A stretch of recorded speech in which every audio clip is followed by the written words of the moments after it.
la presse ñu fi ñëw répondre à notre invitation massivement di nuyu sama collègue député du groupe parlementaire Pastef les Patriotes ñu fi teew donc di wax ni conférence de presse bi groupe parlementaire Pastef les Patriotes moo ko woote pour informer l'opinion nationale et internationale sur initiative bu ñu jël nga xam ne mooy la proposition de loi portant interprétation de la loi d'amnistie te ci fan yi yëpp ñoo ngi ciy débattre demain ñu am ci commission donc di rappeler rapidement ni comme ni ñu ko waxee proposition de loi la te ñëpp xam nañ ni proposition de loi ak projet de loi bokkul. Proposition de loi député yi ñooy jël initiative ñoom ñoo koy déposer te en l'occurrence sama collègue Amadou Ba vice-président de l'Assemblée nationale moom moo déposé proposition de loi bi mais da ko déposer moom en tant que personne mais proposition de loi bi ça engage tout le groupe parlementaire de Pastef les Patriotes. beneen bi di wax ni procédure législative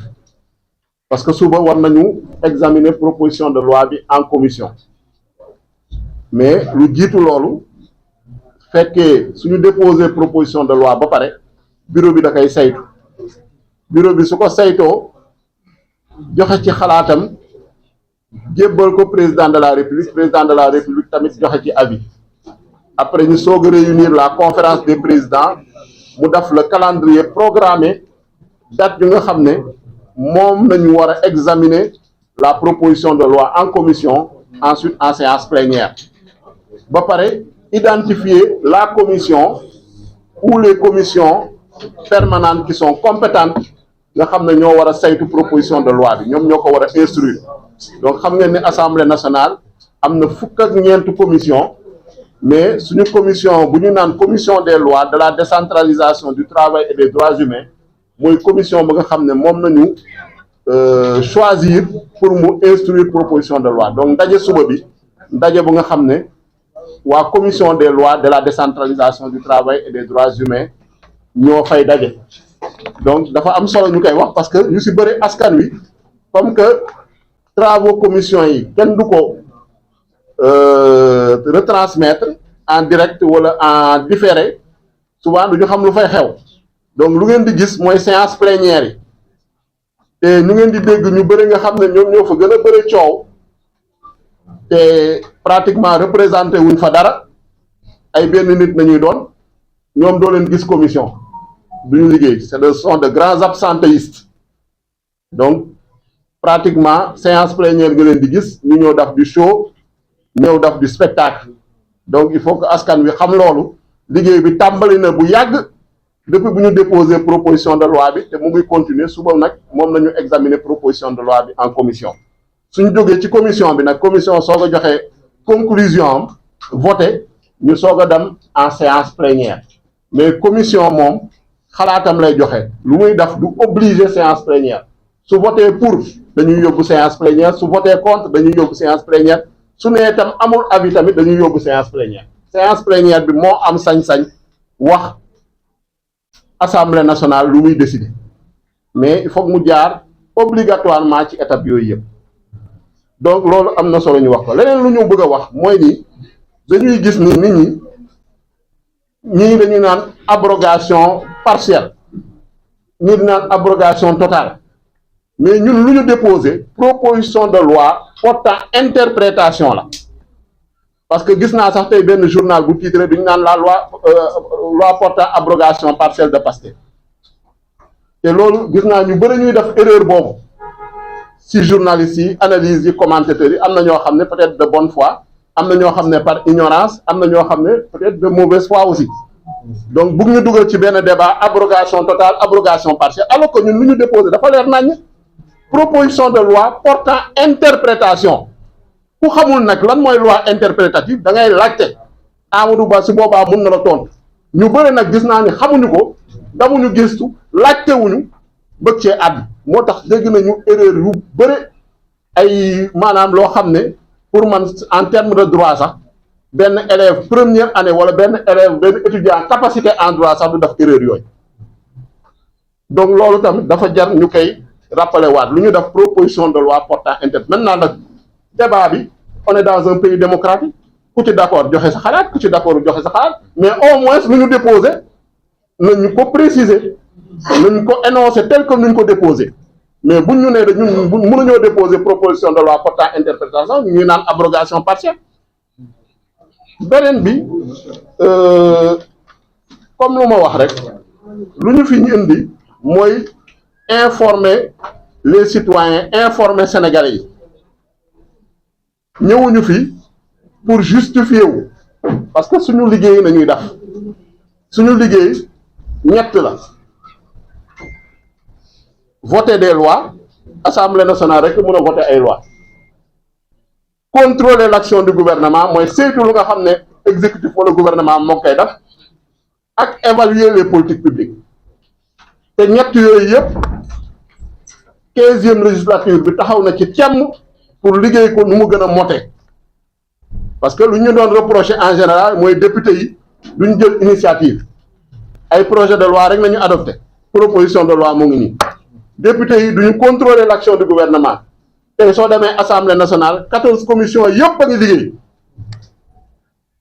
question écrite yi ñu ngi koy déposer question orale yi ñoo ngi ci question d'actualité au gouvernement daf nañ ci benn ci fan yële am na buñ ci war a waajal normalement le 10 avril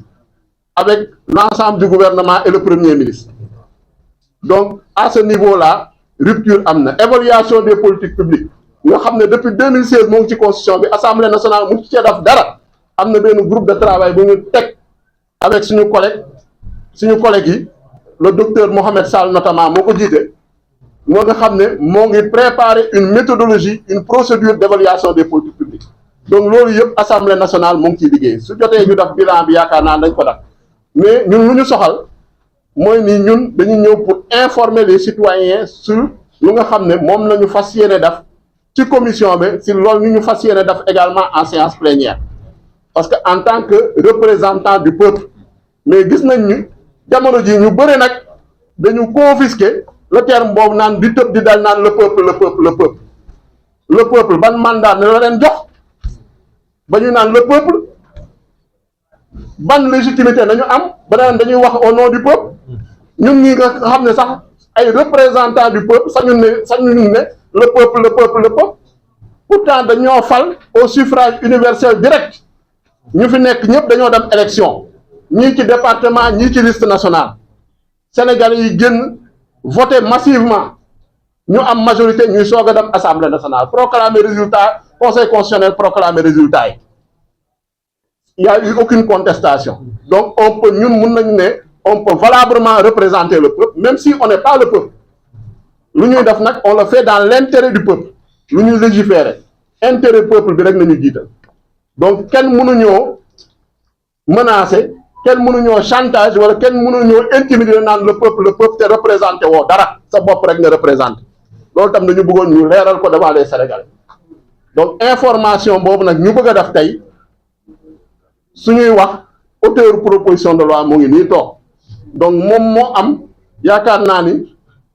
toutes les informations nécessaires pour Sénégalais yi mën a comprendre proposition de loi portant interprétation de la loi d'amnistie bi lan moo ko tax a jóg donc nous allons passer la parole au président Amadou Ba pour vraiment mu delluwaat ci proposition de loi.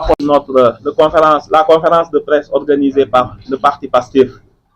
sous la direction du président du groupe parlementaire et du secrétaire général du parti, le président Ayib Daffé. Nous remercions tous les honorables députés qui sont venus assister à cette conférence de presse. Nous espérons qu'au sortir de celle-ci, toutes les manipulations autour de la loi d'interprétation sur le champ d'application de la loi d'amnistie seront définitivement rangées dans les tiroirs. De quoi s'agit-il? Lorsque la loi d'amnistie a été présentée en 2024, les députés de Yewwi Askan Wi et notamment ceux de Pastef avaient posé à Madame la ministre Aïssata Tall Sall, garde des Sceaux, ministre de la Justice, qui présentait la loi au niveau de l'Assemblée nationale, qui défendait cette loi au niveau, le projet de loi d'amnistie au niveau de l'Assemblée. Est-ce que les crimes de sang, est-ce que les crimes de torture, les infractions de torture, de traitement inhumain et dégradant étaient couverts par l'amnistie? Elle a bien précisé en commission des lois, et le rapport de la dite commission est là pour le prouver, qu'aucun acte de torture ne pouvait être couvert par la loi d'amnistie. Les députés Pastef ont pris acte de cette déclaration, ont décidé de ne pas voter contre, de s'abstenir en commission, attendant la plénière. Lors des plénières, le texte qui a été présenté a été écrit, libellé de sorte à couvrir toutes les infractions de toutes les catégories et quelle que soit leur nature. Toutes les infractions criminelles, que ce soit les assassinats, les tortures et les actes de barbarie, dans l'écriture, la rédaction de la loi semblait être couverte par l'amnistie, constituant un reniement de la ministre qui, devant l'hémicycle, a déclaré, vous le savez tous très bien, toutes les infractions criminelles de toute nature sont couvertes par la loi d'amnistie. Cela avait soulevé l'ire des députés de Pastef et de Yewwi Askan Wi qui avaient voté contre cette loi d'amnistie. Donc, ce n'était pas une loi taillée sur mesure pour Pastef, mais plutôt pour protéger ceux qui avaient commis des atteintes graves aux droits fondamentaux de l'homme. Il se trouve que, après le vote de cette loi et la controverse qui s'en est suivie, et c'est ça le but d'une loi d'interprétation, c'est de reconnaître un état de droit préexistant qu'une définition imparfaite a rendu susceptible de controverse. C'est une loi qui n'apporte rien, qui n'ajoute rien à la loi, mais qui précise juste le champ d'application de la loi d'amnistie. Que dit l'article 1er de la loi d'amnistie d'alors, votée en 2024? Que toutes les infractions criminelles et correctionnelles commises au Sénégal ou à l'étranger entre le 1er février 2024 et le 24 février ou 23 février 2021 et 2024, se rapportant à des manifestations ou ayant des motivations politiques, seraient couvertes par l'amnistie. C'est une formule ambiguë. Que signifie une infraction qui se rapporte à une manifestation? Dès lors qu'il peut être établi qu'il y a un lien, même minime, entre l'infraction d'assassinat, de meurtre, de torture, avec une manifestation politique, ou que l'auteur de ces infractions puisse justifier celle-ci par des motivations politiques, il peut bénéficier de l'amnistie, créant un vaste champ d'impunité des auteurs de ces crimes odieux. Il se trouve par ailleurs que le Sénégal a souscrit, ratifié des engagements internationaux, divers instruments internationaux, que ce soit la Déclaration universelle des droits de l'homme, le Pacte international des droits civils et politiques, la Convention contre la torture et les traitements inhumains et dégradants, au terme desquels les actes de torture, les atteintes graves aux droits fondamentaux de l'homme, notamment le droit à la vie, ne sauraient être couvertes par quelque loi d'amnistie. Et ça a été corroboré par toute la jurisprudence antérieure, que ce soit au niveau de la CEDEAO, que ce soit au niveau de la Cour européenne des droits de l'homme et de la Cour interaméricaine des droits de l'homme. De façon constante et concordante, ces juges africains, européens et américains ont décidé souverainement, aidés en cela par l'interprétation faite par les instances des Nations Unies, qu'aucun acte de torture, qu'aucune atteinte grave aux droits fondamentaux de l'homme ne saurait être couvert par l'amnistie. Autrement, cela engage la responsabilité internationale de l'État en question. Le pouvoir législatif ne dispose plus d'un pouvoir illimité d'amnistier toutes les catégories d'infractions, même à la suite d'un conflit armé, même à la suite d'un processus de réconciliation nationale. L'amnistie n'est pas l'impunité pour certains crimes graves qui sont des atteintes à l'humanité, que ce que l'humanité considère comme des actes de barbarie, comme des actes graves. Voilà la raison pour laquelle, pour éviter que le Sénégal ne voit sa responsabilité engagée au niveau des juridictions internationales, pour absence de recours effectif pour les victimes qui souhaiteraient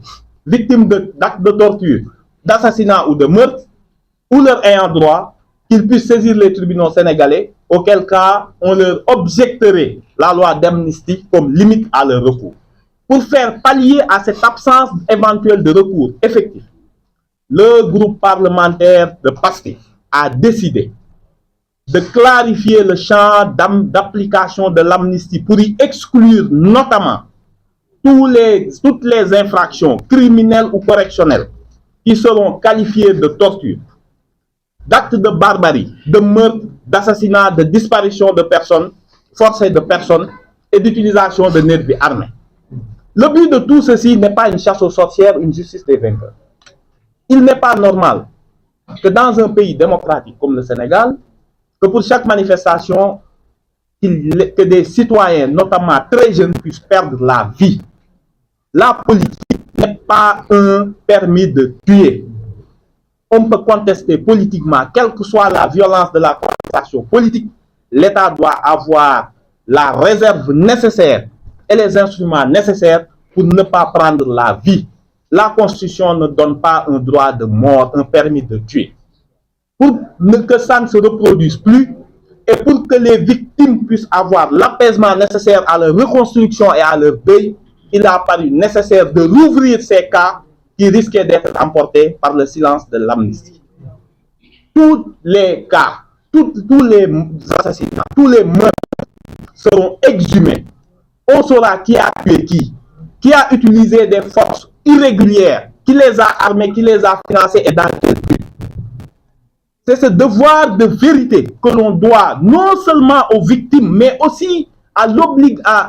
la garantie de non-répétition de ces crimes que le groupe PASTEF a décidé de tout mettre sur la table. Tous les auteurs d'assassinats, de torture et de meurtre, quel que soit le bord politique qui l'appartienne, qu'il soit de l'opposition, d'antan, nous, les manifestants, qu'il soit du pouvoir, s'ils ont commis des actes de torture, de meurtre et d'assassinat, ces gens-là ne seront jamais couverts par l'amnistie. Ça permet aux victimes d'avoir un recours effectif ici, au niveau national. Autrement, ces auteurs risquent d'être poursuivis à l'étranger parce que les conventions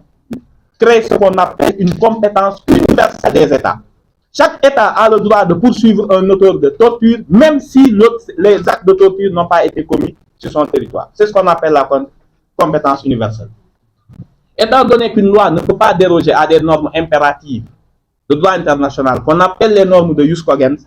nous avons voulu éviter au Sénégal qu'il engage sa responsabilité internationale en ne permettant pas, en ne donnant pas aux victimes un recours effectif au niveau local. Le but de cette loi, encore une fois, c'est d'interpréter le champ d'application de l'amnistie pour y exclure les actes de barbarie, les meurtres, les assassinats, les disparitions forcées. Je pense que c'est suffisamment clair. Bien entendu, certains ont dit, pourquoi vous n'avez pas abrogé purement et simplement? Ils confondent les notions. L'abrogation n'a d'effet que pour l'avenir. Ceux qui en ont bénéficié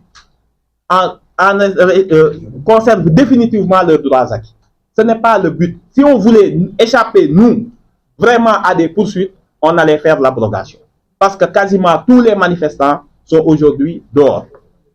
Voilà le sens de cette loi interprétative, c'est de poser le débat sur le champ d'application de l'amnistie pour y déceler, pour y affirmer, pour renseigner sur les cas d'exclusion, les infractions qui ne sont pas couvertes par l'amnistie, pour qu'on puisse rechercher les auteurs, pour qu'on puisse les sanctionner, pour qu'on puisse... Autre chose, une des failles de cette loi d'amnistie, c'est de ne pas avoir prévu l'indemnisation des victimes. Ce qui est une hérésie. Toute loi d'amnistie, et ça c'est la jurisprudence de la CEDEAO qui le dit, qui ne prévoit pas l'indemnisation des victimes est présumée nulle. Ça a été dit en commission des lois qu'il y aurait une commission d'indemnisation, mais on ne trouve pas dans le dispositif du texte. Et cette loi interprétative vient aussi dire qu'à côté des tiers, des droits des tiers, il sera prévu le droit des victimes. Et par victime, on entend toutes les victimes, que ce soit les personnes physiques ou les personnes morales. Ça veut dire les sociétés ou les entreprises qui auraient subi des dommages lors de ces manifestations. Voilà les deux points de la loi interprétative. Affirmer le champ d'application de la loi et prévoir un mécanisme de un mécanisme d'indemnisation des victimes. Voilà, merci beaucoup.